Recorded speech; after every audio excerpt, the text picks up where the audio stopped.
Welcome back to the Compound Podcast. This is episode 187, presented by Parse Rum. Dakota, are you drinking Parse right now? Yeah, that was Parse.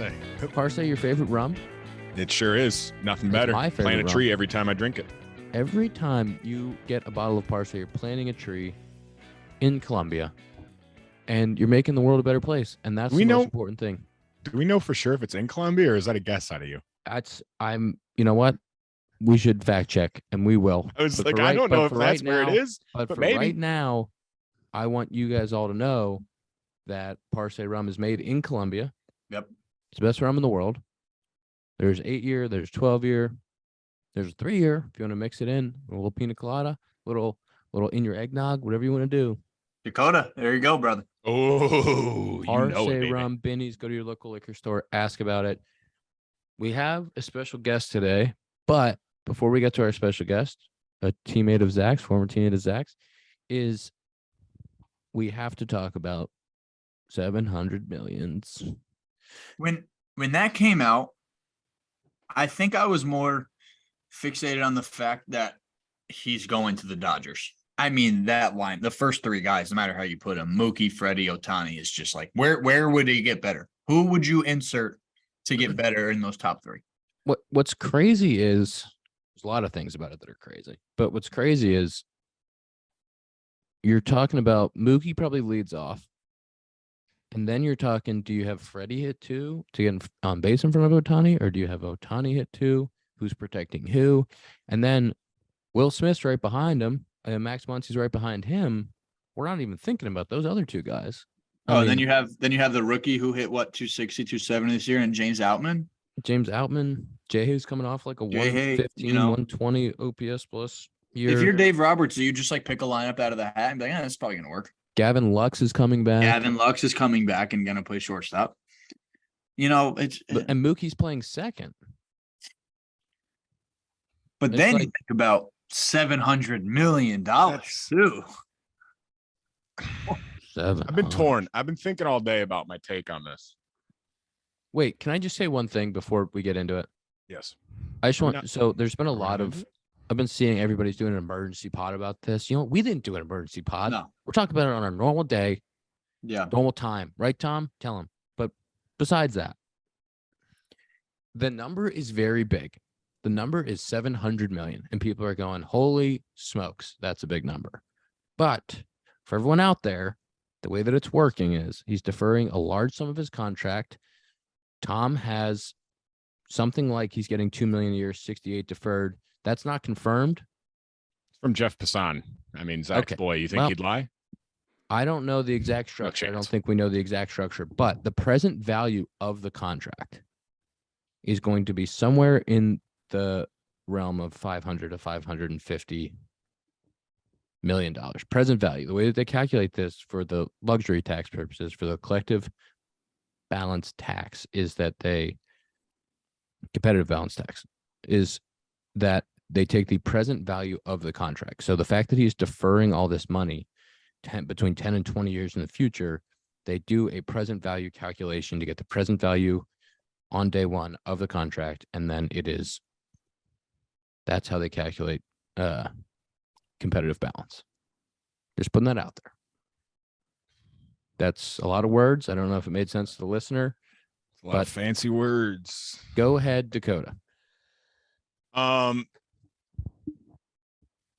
Do you think, I'm torn because I see both sides. I saw someone say like, oh, if it was your team, like you wouldn't be saying this. First of all, I don't really have a team in the MLB, so I don't really I'm not one of those people where it's like, oh, like you're just pissed your team didn't sign him. Like I root for the Cubs. Mets guy now. Come on, ex-Tigers fan. But I just feel like 700. Like when I saw that number, and I wanted the Cubs to sign him, I really did. I was like, I get why other teams didn't sign him. Like I felt like that was crazy. They said the Blue Jays had an offer right there with them. That's insane to me. Not that he's not worth it. No, right. That's so much. I saw something that was probably exactly what happened. Was he knew he wanted to go there the whole time. He was leaking stuff out that he's flying to Toronto, just driving the price up, just sitting back there laughing about it. And they ultimately got to $700 million. I mean, but like if they're his agent, right? And again, it's at the end of the day, it's true because he's a top pitcher and a top hitter in the league. But it's like you go to negotiations and you're like, I want $700 million. Like, how do you not like laugh if like on accident be like, wait, what? And then like if you're doing the calculations, you're like, yeah, you deserve it, brother. The reason why I was trying to explain the present value thing is because it's essentially like a team offering him $550 or $575 million over 10. If it was all paid out in the first 10 years. Go ahead. Yeah, the number seems to be 460 million. That's the number I keep seeing on Twitter here, that basically a 10 for 460, which is how they're getting to the $46 million a year CBT. So basically, but I mean, they're still paying him $700 million, but he's only say, so wait. So it gets a little confusing. It's a little Shohei, confusing. we'll tell them you signed for 700. It's a secret between us, brother. It's a little confusing because it would be like if he was getting paid.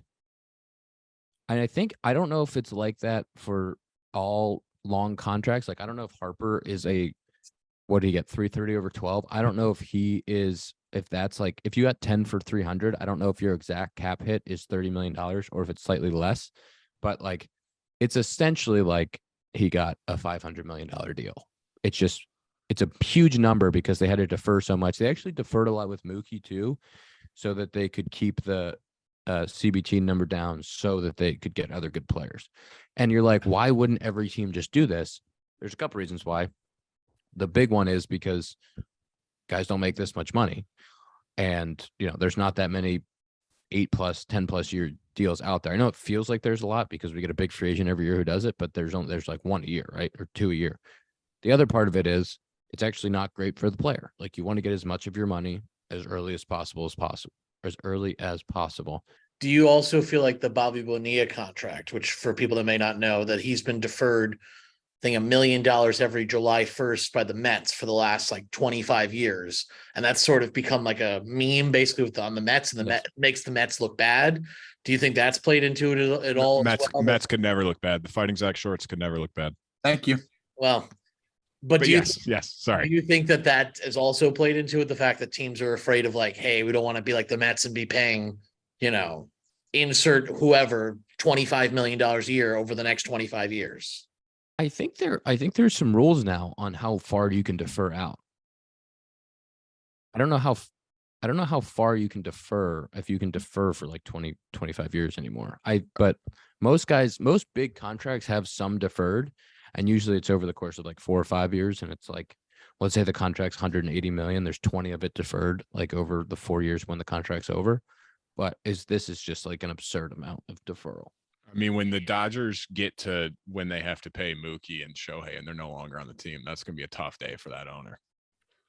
Well, the nice part is it doesn't count towards your, like they're willing to pay it. It just doesn't count towards the collective or competitive balance. That's all. I'm saying like they're not paying that big chunk until they're both gone. And then like they're going to owe like $80 million.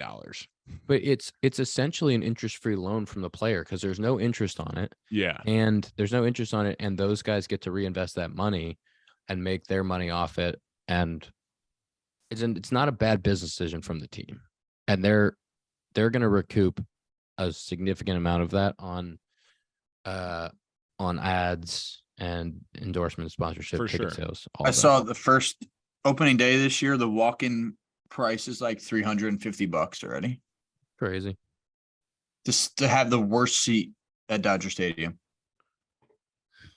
Yeah, it's just so much money. Should we talk about do you have something else? I just can't believe it's the Dodgers.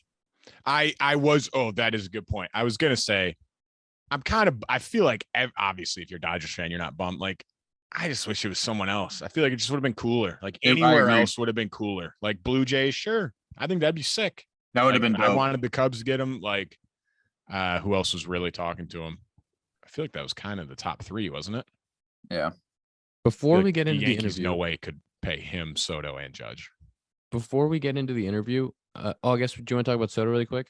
That's what I was going to bring up. I was going to bring up Okay. the Soto trade because that happened after last week. Yeah, Soto gets traded to the Yanks. They send prospects in return. That lineup's looking really good. They get Verdugo. They get Soto. Who's the Soto trade brought to you by? The Soto trade is brought to you by AG1. It's AG1. I love Athletic Greens. AG1. If you're a longtime listener, you might know that Dakota's been drinking AG1 for years. Every day. Every day Does in the it- morning. Does it make you feel great every single day? Gives me energy for the day. Makes me feel strong, mobile, agile. That's because AG1 is a foundational nutrition supplement that supports your body's universal needs like gut optimization, stress management, and immune support. I need immune support. That's why I love drinking AG1. If you want to take ownership of your health, starts with AG1. Try AG1 and get a free 1-year supply of vitamin D3K2, special vitamin D3K2, and 5 free AG1 travel packs with your first purchase. Great to take on the road if you're traveling over the holidays. Drink AG1.com/compound. Drink AG1.com/compound. What a good holiday gift that would be. Well, AG1. Verdugo So- and Soto. So Soto gets traded for some prospects. Their lineup, and then they get Verdugo in a trade at the same time. Their lineup is now looking very good, Tom. How are you feeling about your new lefties? I was gonna say, I think Tom is gonna find a way to complain about him. So Yeah, Tom. I'm mad. Meh. No, I'm good. I don't want to say anything now. No, I don't want to say anything. Next segment. I- Come on, This- Tom. Cashman did what he before- was supposed to do. This is before why they we even defend got Cashman. We defend the wall with Brian Cashman because he does this. before they even got Soto, I thought the Verdugo move for them was awesome. Like he has a Yeah. high average. It doesn't hit a bunch of homers, but it's gonna go up a little bit with right field there. And he gets hits, bro. He just hits. And that lineup desperately needed somebody like that. And then I thought when they got him, I was like, that's weird. They might just flip him to see if San Diego wants him. And then like right after he went there, they were like, no, he's staying. We're getting Soto as well. That was pretty cool. Yeah, I guess Verdugo plays in that ballpark. Maybe Verdugo plays left and Soto plays right. Do you want Judge in center field? Tom, do you want Judge in center field? I don't. I mean, I'm worried about the miles on his legs. I think keeping him in right field limits those miles a little bit. So I saw there's been some discussion about him playing center field. They got Trent Grisham too. You're kind of hoping that out of the guys that they have, you put Grisham in center maybe, and you put Soto can also- left and Judge and right. You can put Grisham in there in the 7th, 8th, and 9th. You don't True. have to take a spot up. Like I think with that lineup, you can make do with. I maybe saw something that Verdugo's that doesn't grade out as the best outfielder, but you can put him in center field. You have Judge and Wright who covers a lot of ground, like you said. And in Wright, you don't need to move that around all that much. And then have the occasional, play him in center. But I don't think you need to die on that hill that Verdugo can't play center field. Yeah, and are the you wonder how much they DH Soto too. That's what I was Right. going to say. Are the Fighting Toms? Are the Yankees going to be paying the most expensive contract to Giancarlo Stanton to play 75 games next year? Yeah, I mean, I think that's a big question is what are they going to do with Stanton? There's also the Jason Dominguez question because he's got coming off Tommy John. He's a potential option in the center, but when will he be ready? It's crowded in the Yankees outfield right now. So they also added Oscar Gonzalez of SpongeBob fame. So It's a good Yeah, Good they problem to have. have. Good yeah, problem to have. That lineup, though, I mean, you're probably leading off LeMahieu Verdugo, or maybe two-hole. Verdugo. Maybe I'd say Verdugo maybe leads it's off. probably I lefty saw something righties. Verdugo in 7-hole. It could be. Could be. Good. If you lead off DJ and you hit Soto 2, Judge 3, Riz 4, Glaber 5, Stanton 6, Verdugo, catcher, Volpe. It's like pretty good. Pretty good. It's Tom's pretty getting good. excited again. Tom was That's on Tom went on disgusting. a rant about Cashman. Now he's getting a little excited That's what- again. I saw tweets and I loved it. They said like people started calling out the Yankees, saying they're not the old evil empire they used to be. They didn't make the moves they once made. And Brian Cashman laughed in your face and said, "You think I wouldn't get the deal done? Here it is." And you can talk yourself into got Garrett Cole coming off of Cy Young. Are the Yankees in on Snell? Rodon, you paid him a lot of money. He's there. Frankie Montas. I coming off saw that injury, he's they're- still there. I saw that they might get into a bidding war with the Mets on Yamamoto. Maybe met- they get Yamamoto before you know No, it. he's going to you're the Cubs. He's going to the Cubs. I don't know. They met with Cub- Yamamoto today. Also, one thing that's cool about Soto, Ronnie from our office pointed this out. Probably the biggest Dominican star to ever play for the Yankees, and it's cool for a team that has so many Dominican fans and has watched the Red Sox have so many Dominican greats. Pretty much every great Red Sox over the last 15 years has been a great Dominican. Cool for the Yankees to finally have one of their own in Soto. Last thing, we got to get to the interview. Does it worry you? Correct. No, I'm 99% sure I'm right. Does it worry you that he won't sign an extension and all that was for 1 year? I mean, yeah. Yes. I think the price is at a point where they gave up. If they lose him after a year, I'm okay with it for what they gave up. But yeah, I mean, obviously it's a concern anytime you get a guy for a year who's as good as Soto and you put as many resources into it as the Yankees have, that he could walk in a year. But you're hoping that he likes playing with Judge in New York with all those Dominican fans who are going to be absolutely wild for him. I think it's gonna be really cool when he plays his first game at the stadium. I think their fans are really gonna get behind him. And he's got some swag. He's a guy that's Oh yeah. the Yankees needed a guy that I feel like that had like that kind of energy, because Judge is the leader but Judge is not necessarily the But guy Judge that is can come quiet. out there. Oh, so you Yeah. hate Judge? You don't think he can lead? No, but I know what you Oh my mean. God, I Judge can't is believe like you just said that. Judge is like Jeter in that I mean, they're his like walk the up says he's the silent, king like- of New York, and you're going to question that, Tom? but they're calm. They're quiet leaders. They're not flashy. No, that's going to be. I mean, fuck. It's electric. Like that's sick. Like I'm It's pumped. an insane lineup. And people forget they got Scott Efros coming back next year. You know? Might be People the biggest forget. pickup. Might be the People biggest forget. pickup in their whole offseason. Yep. Bullpen needs it. Oh, here it is. There it is, Tom. You know what? He had to get it in. He He had to get it complained. in somewhere, Tom. What do you mean? I'm backing up. I'm gassing up our friend Scotty Efron. That's true. Bullpen Who's- needs it. Who's their closer? Who was it? Clay Holmes. Yeah. Yeah. You know Hopefully what I Scott think? Efron's. You know what I think Yes. the Yankees could use? ERC. Bruce Bolt. A bunch of pairs of Bruce Balls. Yeah. Just ship them out. Put them in Yankees colors. Bunch of pairs of Bruce Bolts. You had Harrison Bader run around Bruce Bolts last year. Get the whole team some Bruce Bolts. All right. Bruce Bolt, the batting gloves that Zack Short uses. Yep. Batting gloves that I use. My favorite gloves, the gloves. There you are. Oh, look at the Right here. look at the chrome. Look at My the bad. chrome. Damn. Zach's been working hard. He's got his batting gloves 2 feet away from him. I'm He about might to take some go. shadow swings in the living room Shocker he later. has his batting gloves. It is Bruce Bolts. BruceBolt.us. Perfect for holiday gifts. Go get a couple pairs of Bruce Bolts. Give them to your family, your friends. Use them as oven mitts. BruceBolt.us. We are now going to hit our wonderful interview with our boy Scoobs. Zach, you want to do any intro before the interview? You want to tell people about Scoobs? You want to tell people why Yeah. you wanted to have him on? I truly think outside of Detroit, I think he got a little bit of recognition this year. But I mean, this guy, Scoobs, is going to be one of the game's best left-handed pitchers. I will be on the record saying that he's got the mind for it. He's got the arsenal for it. Again, injuries have battled him a little bit. Yes, Dakota. When I searched his name earlier to find out some info on him, the first little drop down thing said, "Is Skubal a good pitcher?" And I opened it and it said that he was a dark horse for AL Cy Young next year. Yes, dude. I'm telling like Oh, But it so was just he- funny. It said, "Is he a good pitcher?" I'm like, well, who's determining this? I know. Yeah, dude, like, watching him over the last few years has been pretty cool. You'll hear in the interview, he says some pretty cool things about growing up. But yeah, I mean, excited for him, excited for that staff moving forward in this year. But here's Scoops. Awesome interview. So we have a special guest, former teammate of mine, Tarik. Oh my! You don't even know how to say his first name. No. We all. Oh, Hey. I thought hey. you were serious. I was like, he's No. your teammate. Oh, I was gonna say, I'm sure he gets it everywhere, but also known as Scoobs, Tarik Skubal. It's a pleasure having you on. Thank you for joining us. Yeah, thanks for having me. I'm excited. This should be fun.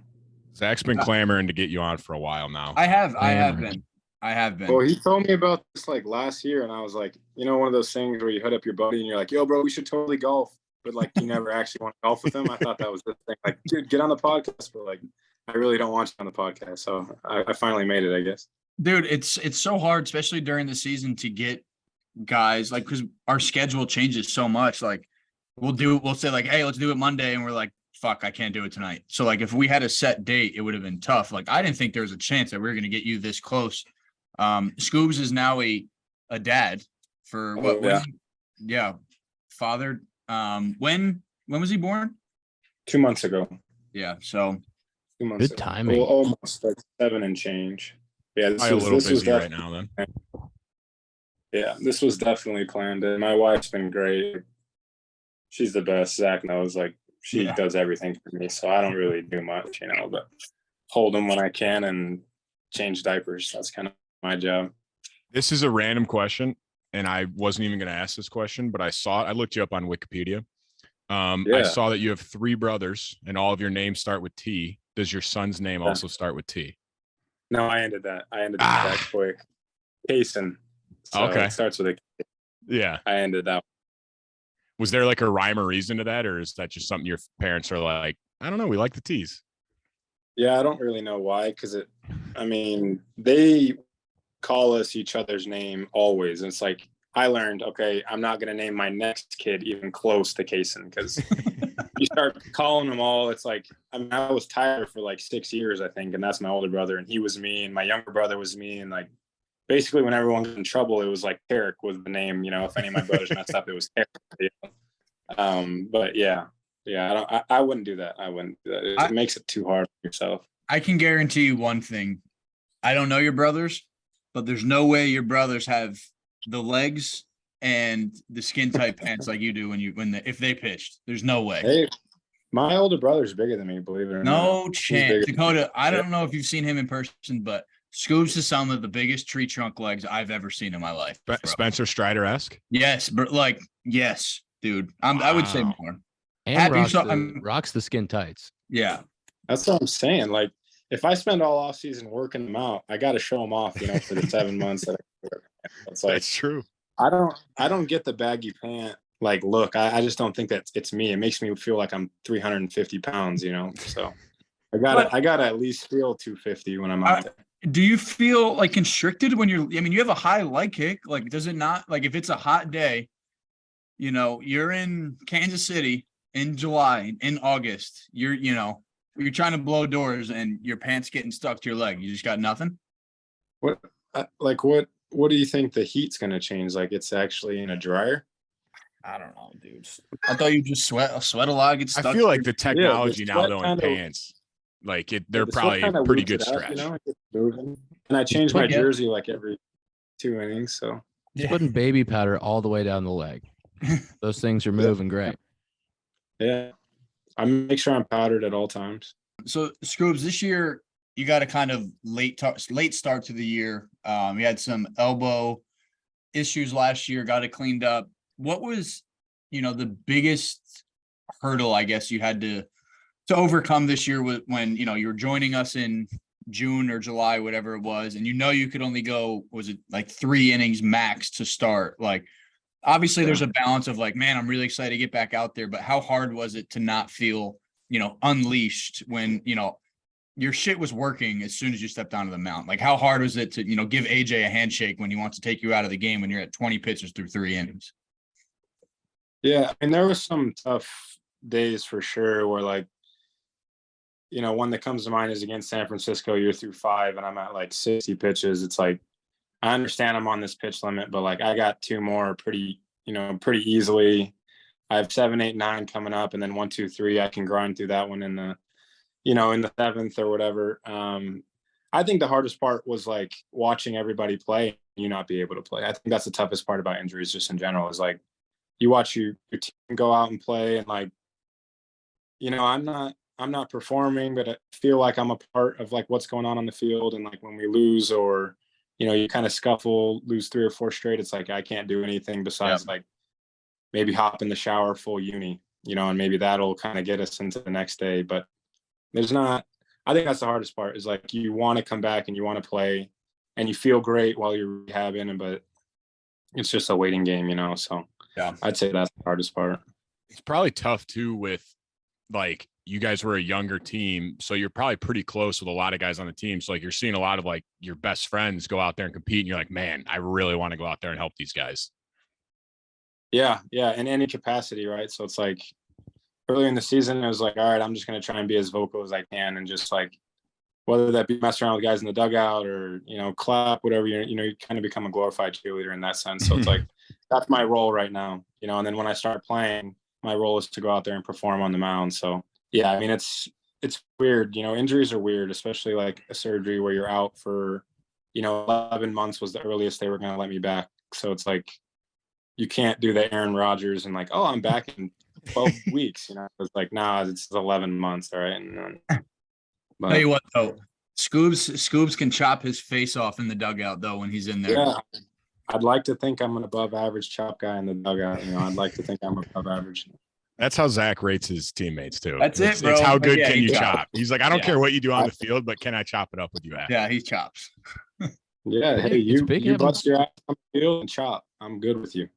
Big having starting pitchers that are willing to hang out in the dugout, chop it up with the boys, not on the massage table all day. What No, was like the- Scoobs will. Hey, don't worry. Scoobs will be there. Scoobs will find himself on the massage table in the third inning. Don't Yeah. worry. What was the biggest thing you learned through the rehab process? Was there something coming back where it was like, all right, this is how I need to take care of my body in between starts, or this is like, 'cause you go through that, and then on the other side of it, it's like you're so hyper aware of taking care of the things to make sure it doesn't happen again.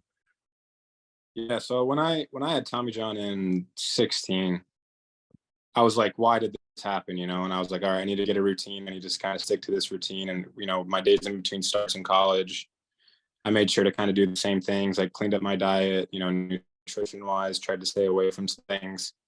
But this last injury was like pretty surprising to me because I felt great going up into it. You know, like I felt awesome. I was like, oh, I'm throwing the ball really well, the best I have in the big leagues. I feel good. And then just like one pitch kind of slipped a little bit and my arm didn't like it. And that's ended up having to be, you know, the flexor surgery. So I was like, well, why did this freak things are going to happen, but like, why did this one happen? You know, so I kind of dove back into it and a little bit mechanic, but then also like my routine, I really kind of hammered out my routine again of like what days I should be doing certain things and also doing less than, which is weird, like doing less than I ever have in season, you know, just doing that like minimal effective dosage of what I need. Cause then my product on the field, I was way more fresh from my starts relative to, you know, 22 or even 21. There'd be some days where I'd go out there in 22 or 21 where I'm like, I'm tired and I haven't even thrown my first pitch yet, you know? So I just brought my attention to wanting to feel really good on the 5th day. And I'm not saying I don't sit around, I sit around and do nothing, but just kind of monitored my load, you know, the sets, the reps, all that different stuff in the weight room and in the training room to feel good that 5th day. I think that's what I kind of took away from it. Cause, you know, I only made 15 starts this year, you know, and in regular season you're making 30, you know, if you pitch all year. So, but I felt really good every 5th day. And I have not felt like that, you know, in the last, you know, 3-ish years. Just throwing every 5th day is kind of a grind. But this season I actually felt really good every 5th. And, you know, I think that, you know, the performance kind of showed that as well. Was it, I don't want to say easier, but did it give you more of a game plan going into this recovery after already going through TJ and knowing like what you're kind of in for, like the road ahead and like what you wanted to do to be your best self when you did come back? Yeah, I mean, first off, injuries happen. So, you know, you learn that from Tommy John is like the injury, you know, no one, very rarely do you stay healthy your entire career. There's not very many guys like that. So the first surgery kind of taught me that. And then, you know, it also taught me just like, take it day by day, every single day, take it day by day. Don't try to look 2 weeks out in front because that's only going to set you back another month if you try to do something you're supposed to do for 2 weeks from now rather than just kind of take it slow and take it day by day.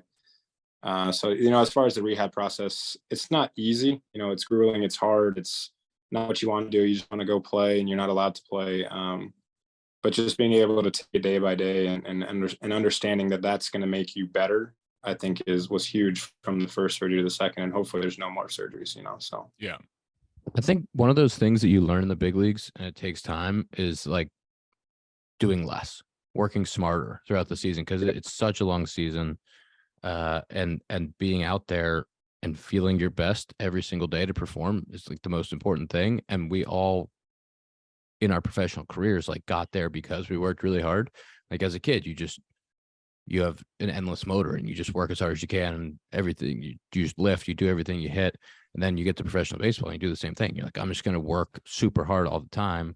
And it's the right thing to do. But then you get to the big leagues and you're playing every day and you're like, shit, I got to figure out how to do this in the most intelligent way to feel good when I need to feel good. And I think that's like the biggest thing that guys learn. They get 3, 4, 5 years into your career and you're like, all right, this is what I need to do to get ready and feel really good every single day. And working smarter is like the biggest thing. You learn that years in, but like it's so important. Exactly. I mean, it's because you want to just prepare to get ready. But like you have an off season. That's why I think off seasons are so important. Is like you have 4 months of not doing anything. You might as well build that body armor as strong and be as strong as you can get to where you can survive the next 6 to 7 months and then get ready to do it all again. So, but I think in years past, I never turned off that off season mode to where it's like, hey, I'm in season. I'm not trying to gain anything right now. I'm trying to maintain. And I think that's something I did a pretty good job of. But that also stems from, our training staff and our strength coaches. They were big onto that too. It's like, hey, let's have our high days be high and let's have our low days be low. And let's, kind of navigate every 5th day and, see how you feel now and see how you feel then, so I was able to, you can kind of get it in spring training, but all my rehab starts, I was able to kind of tinker with things and like, okay, I'm going to do the day before I start, or I'm going to do this 2 days. I'm going to lift after I pitch, versus the next day. So you can just kind of, and I was able to do those things, and it worked and I felt good. So I'm like, all right, I'm gonna keep doing that. But I think you're so right, especially as a position guy, you're playing every day with, 5, 6 off days, you're playing 150 plus games a year. It's like, strap it in. I don't know how they do it. I get 4 days off to prepare for my 5th, but strap it in, That's what I was going to say. Starting pitching is nice in a sense that you have like those 4 days off. So it's a little trial and error. Like, okay, like you said, like lifting the next day versus the night of my start. Like, how does that make my body feel the next time around? And I feel like just finding that good routine is probably like the biggest part for you in like staying healthy and having success. Yeah. I mean, if you can feel good every 5th day, like at least you can live with it's like, hey, I did everything I could, even if you get your shit kicked in. It's like I did everything I could to go out there and perform, whether it be a 7, you give up 7 in the 4th or, by the Royals. Shorty likes to remind me of that one. That went through my mind. I wasn't bringing that one up. But, it's just part of the game too. But yeah, that preparation is kind of what breeds confidence in my eyes too, is like, if you're prepared and ready to go, there's no reason to not be confident when you're out there. Scoob. So, I mean, getting off the, negative and injury stuff, we talked. So I met you in spring of 21. You broke with the team. And I remember like we talked in 21, you were like, yeah, like I thought I was going to get sent down. I remember the start you had in Oakland and you were just kind of like on the fence, you could kind of tell. And what, like, since then, and then the next year you had an injury. But like, obviously stuff has clicked. Something has clicked. You're punching the world. You had that fuck you attitude. Is this just like a culmination of everything, like your off-season work, your mental work, knowing what your arsenal does and when to throw it? But like, what would you say, the biggest, what would you say the biggest change, if you've made one, was to now where you're finding all the success and, going out there and posting when you can?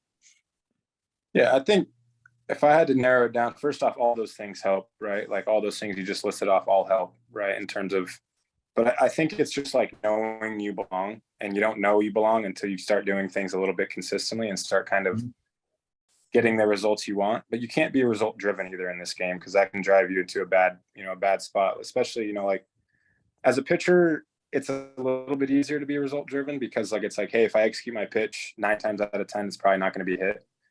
Whereas like you guys can put a really good swing on something and hit it really hard, but 7 times out of 10, you're hitting it at somebody and it's an out. So it's like, as a pitcher, you can be a little bit more, you can dive more into it. But I think it's just like knowing you belong. Like you got to be confident in yourself before I mean, as a hitter, you can feel it, right? You can feel when a guy's confident on the person and he's coming right at you, and it's strike one, strike two. There's no nibble. It's like, hey, here's my stuff in the zone, hit it.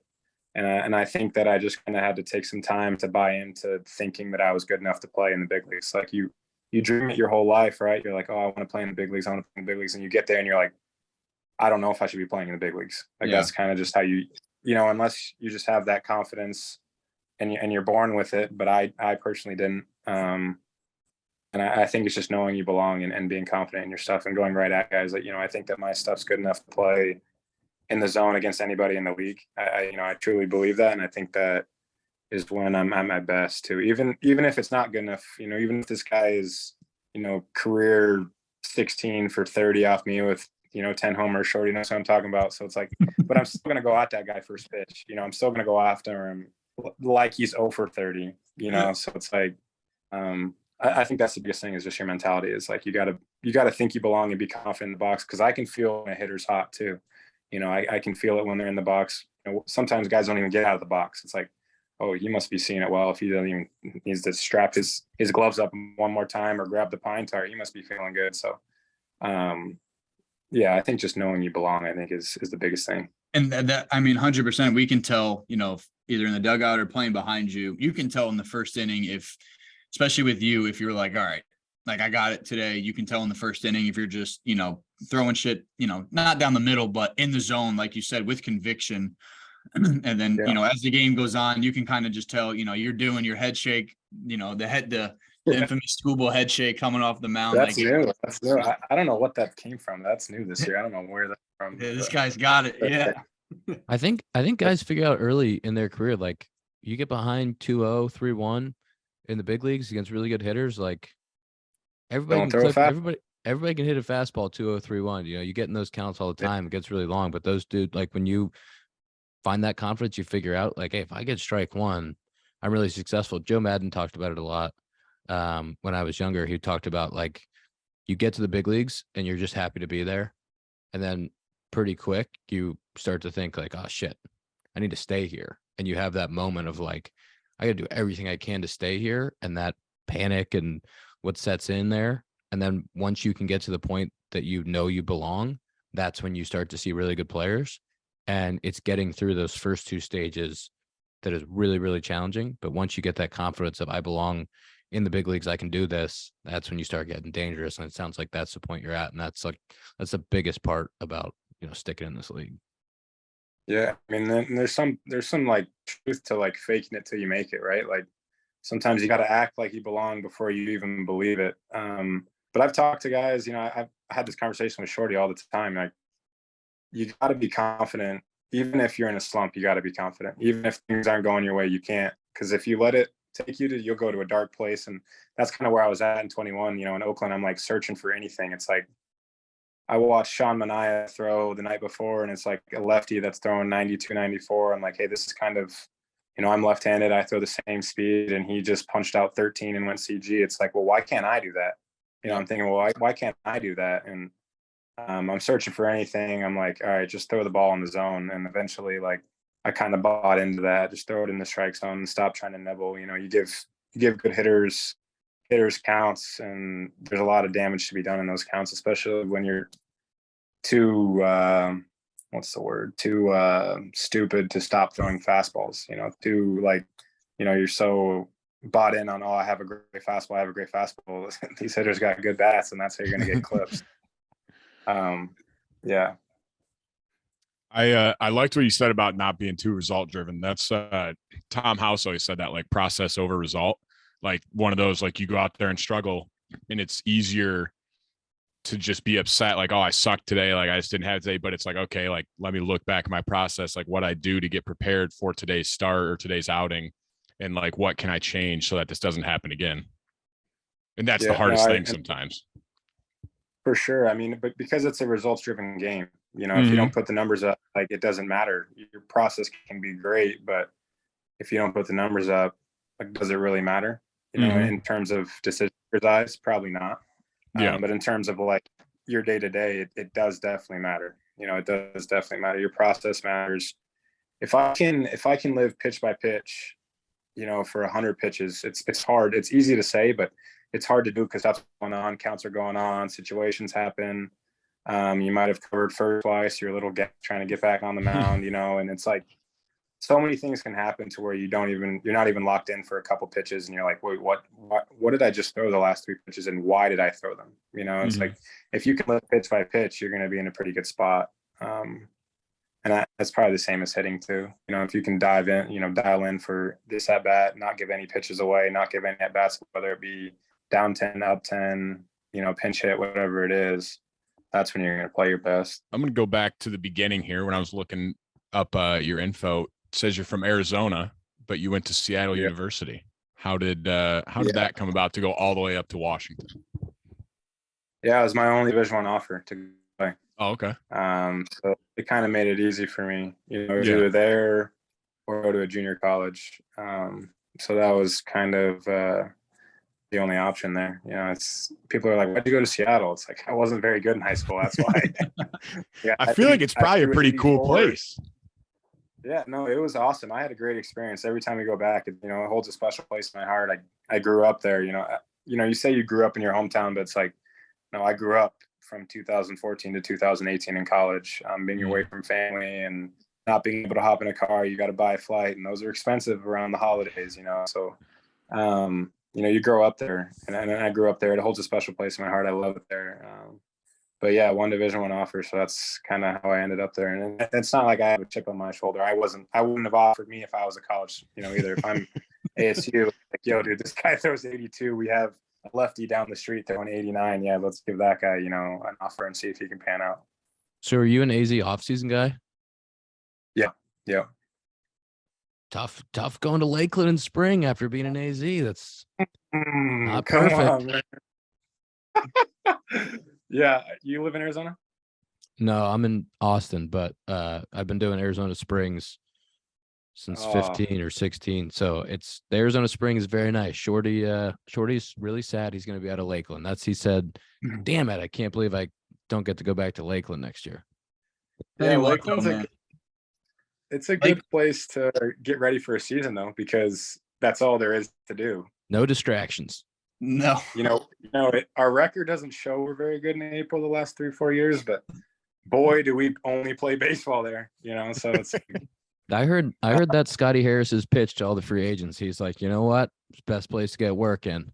This is where you get ready. Our facilities is awesome. The city, whatever, but they do have our Augusta. My Augusta's there. Grasslands is a good golf track to go out there and kind of get your mind off baseball. We always joke, we say it's our Augusta. They got the turn at 16, 17, 18. That's hard, whatever. But yeah, I was drafted by the Diamondbacks in 17. And like, honestly, going back to school, I was like, yeah, I'm going to get drafted to an Arizona spring training team. Like that's half the teams are in Arizona. And then you get drafted by a Florida team and you're like, dang it. Now you got to leave Arizona. But, it is a good place to get ready for a season. I will say that, but the city itself, not the best. I was going to ask you about getting drafted by the Diamondbacks. That was when you were still out with Tommy John, correct? Like you weren't pitching yet? Wait, you were drafted? You were drafted twice? 2017. Do your research. Know your do your research, Zach. Do your research. Know your guys, man. Know your guys, bro.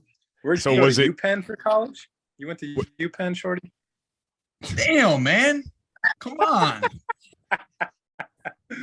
That's fucked up. But yeah, go on. What was it tough? Like, so you were hurt at the time and you get drafted still. Is it tough to be like, well, I think it was 29th round by the Diamondbacks? And then it's like, somewhere 20s, yeah. Is it tough to go back knowing like you're injured, or were you kind of like, ooh, like who knows what happens next year? Like, do I take advantage of this while I can? Yeah, so there was a lot that went into going back to school. Part of it was financially. I thought I would have gotten signed for a lot more the next year if I would have performed. And so that kind of bit me in the butt. But my sophomore year when I got hurt, our team was actually really, I know everyone's going to say this in college, like, oh, dude, our team was so good. We just didn't make a regional. Like, I wouldn't be saying that.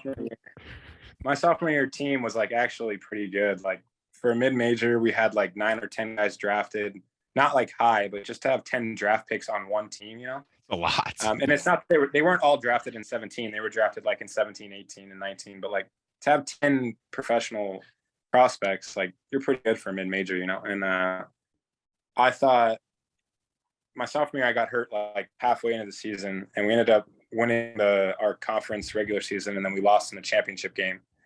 And everyone kind of says this, but like I thought that if I went back to school my senior year, we could run it back, you know, and we still had a good team. We had that same group of seniors that I came in with. There was like 7 or 8 of us, and like we were pretty tight, and we had some young guys that were good. We had some juniors that I was able to watch for an entire season, and I'm like, hey, these guys are going to be good for us. And I thought we could run it back in conference, and we didn't ultimately, but like that was also a big part of it. Was like, I think we can win. You know, my 2 roommates that were there that I was roommate with my junior year, we were all coming back again for our senior year. And I was like, and one of them was coming off Tommy John. So we basically got like 2 guys back that we didn't have, you know, Friday and Saturdays. And well, if I'm going Fridays and he's going Saturdays, and I know Jake Perzino was another guy, he's going Sundays, like we can beat anybody, you know, like legitimately we can beat anybody. And our bullpen was another draft guy, Zack. I'm like, this guy throws 95, short guy throws 95, blows everybody up. I'm like,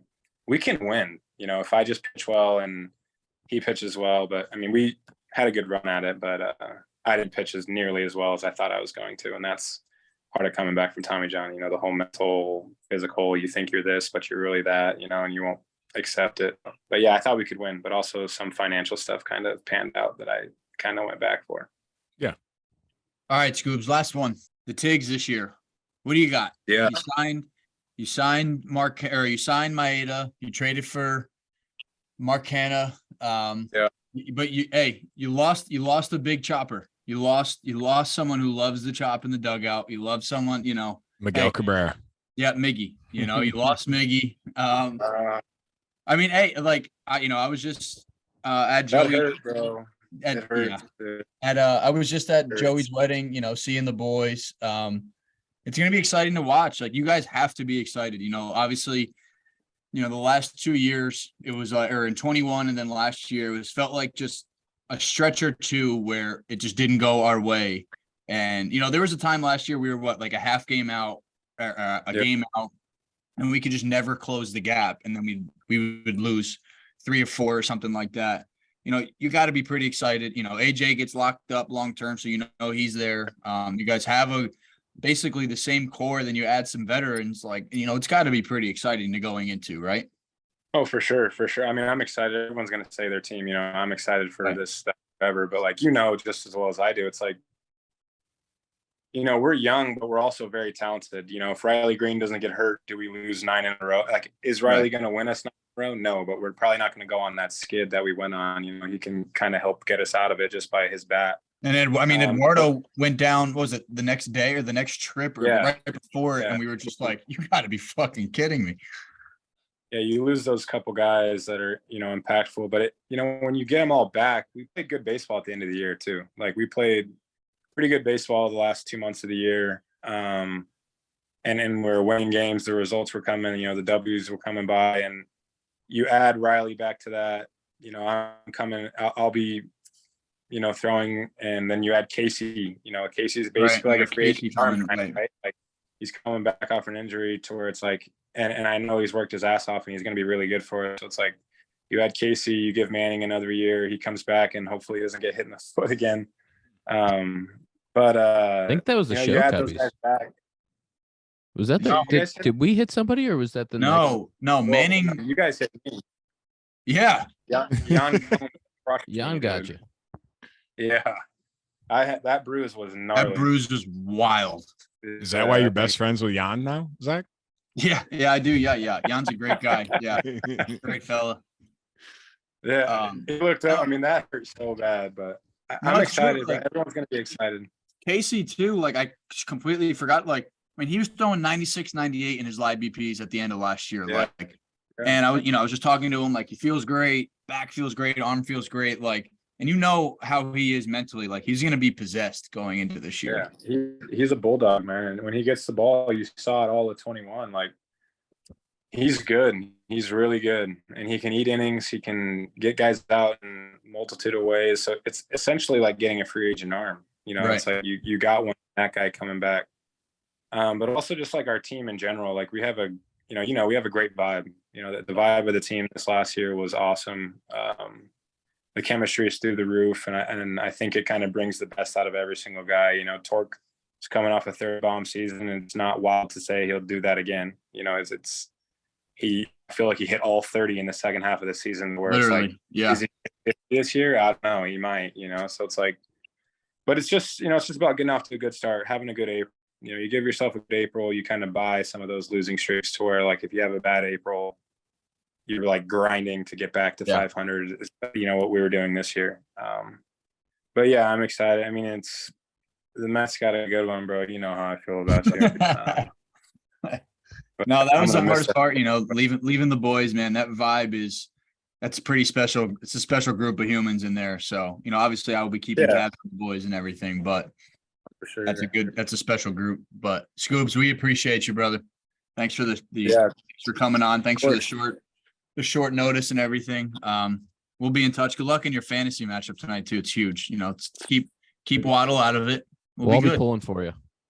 I need him to come down with some stomach flu. I'm serious about that. Just like eat some, he eats his pregame meal, right? Like maybe the rice wasn't left out a little too long or something, and it got his gut. So he'll be good by tomorrow. He'll be fine tomorrow. Crazy. Yeah. That's what I'm saying. Just a 12-hour stomach bug. He'll probably feel great from it too. You kind of feel revamped when you get the water back in you. He'll have a great Tuesday, right? It's basically like a bye week for him.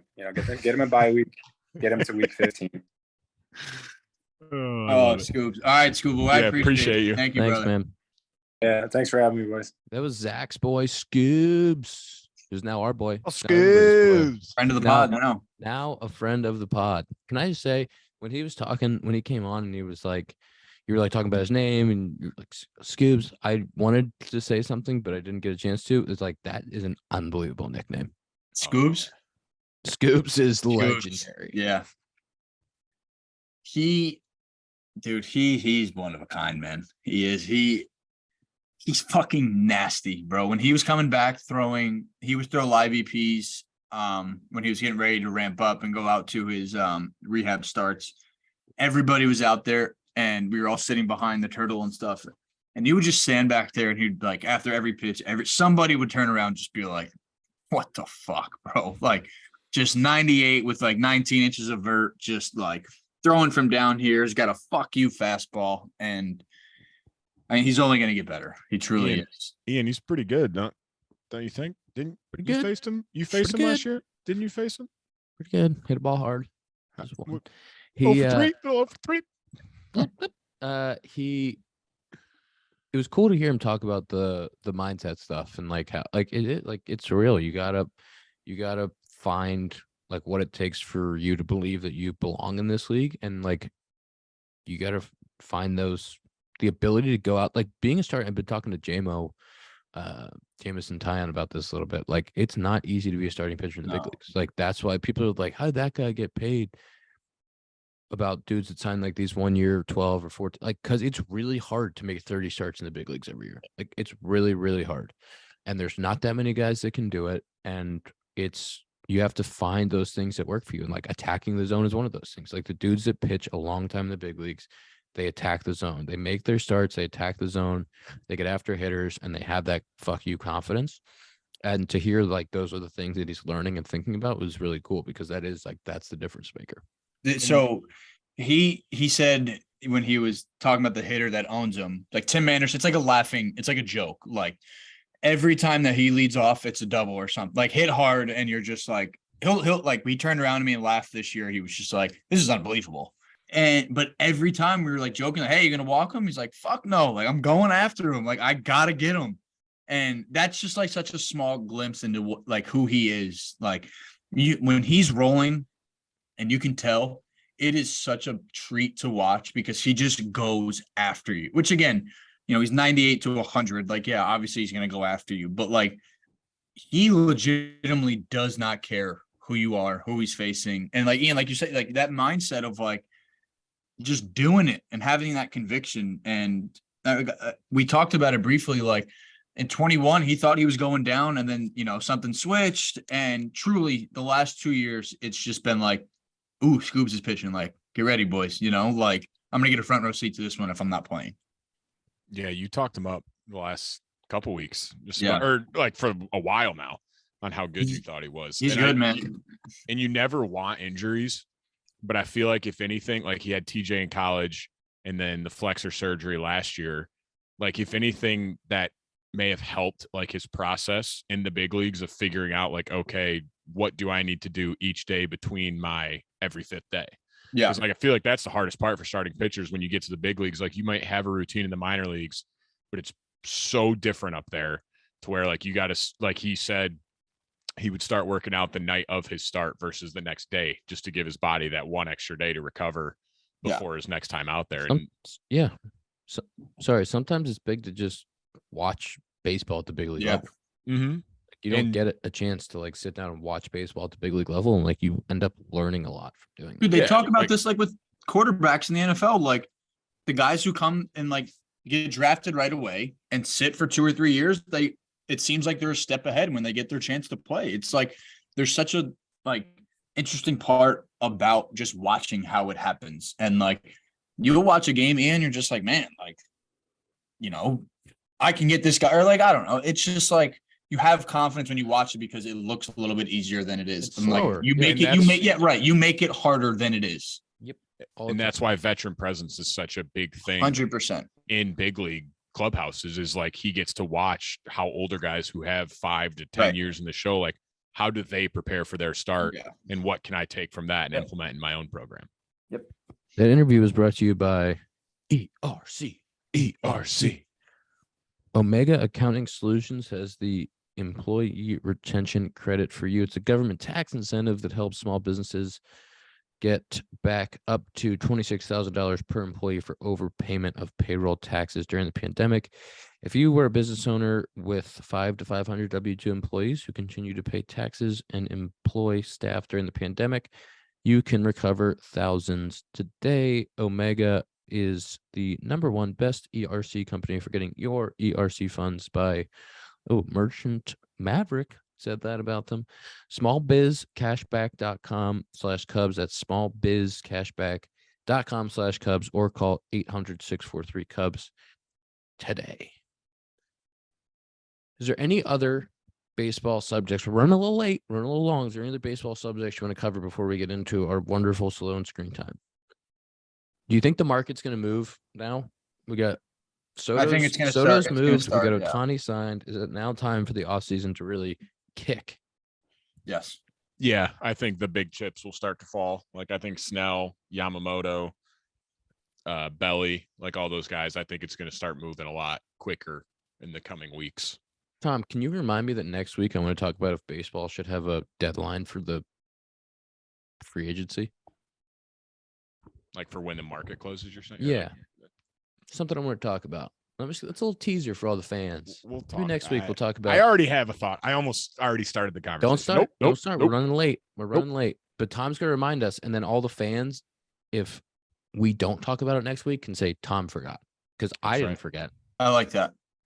It would be Tom's fault. That's correct. Doesn't it look like Tom has a Red Sox shirt on right now almost? Oh, yeah, Tom. Sloan is the world's leading manufacturer of commercial plumbing systems. The company's at the forefront of the green building movement and provides smart, sustainable, and hygienic restroom solutions. If you need commercial, industrial, institutional fixtures, if you need them, if you need some automatic flushers, if you need some automatic soap dispensers, faucets, you just let us know over at sloan.com today. What do we got? What do we got? I have no idea what my screen time was, so I didn't think about it at all. 4 hours and 3 minutes.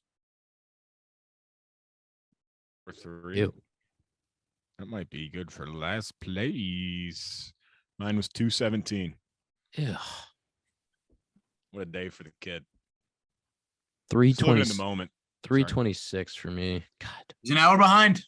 Tom, give us your clock. 328. Let's go, Tom. Almost second place. What was your Sunday? No, we're not talking about that. We don't talk about. If this Sunday. was Sunday, this would be hilarious. I just want everyone to know it was a 2:35 on Sunday. 2:35. Why? Because you don't watch football, you commie. Yeah, you are. I haven't had a TV for 3 weeks. We went to Japan for 2 weeks, no TV. Got back, no TV because we're Couldn't be moving. me. So why wouldn't you be on your Just phone? got hooked up today. Yeah, why aren't you on your phone more? He doesn't I care don't about need it. sports. Why would he be on? I don't need it. Yeah. I'm just saying. I'm just saying. I haven't had a TV for 3 weeks. I have not even turned one on for 3 weeks, and it's been refreshing. Oh, nice. Probably pretty nice, but I don't think I could ever do it. But Mm. good for you. Couldn't be me. Alrighty. Tom, did we get your screen time? 328. I'm 2 minutes behind you. Okay, But, second place. but Not Ian's bad an for me. hour behind. Ian's an Nope, hour nope, behind. we don't need to talk about People that. That's forget. episode 187 of the Compound Podcast, presented by Parse Rum. Go to Benny's, go to your local liquor store, stock up on Parse before the holidays. If you get it for a friend, say, hey man, want some Parse? It's a great gift. Happy holidays. Here's Parse. See you next week.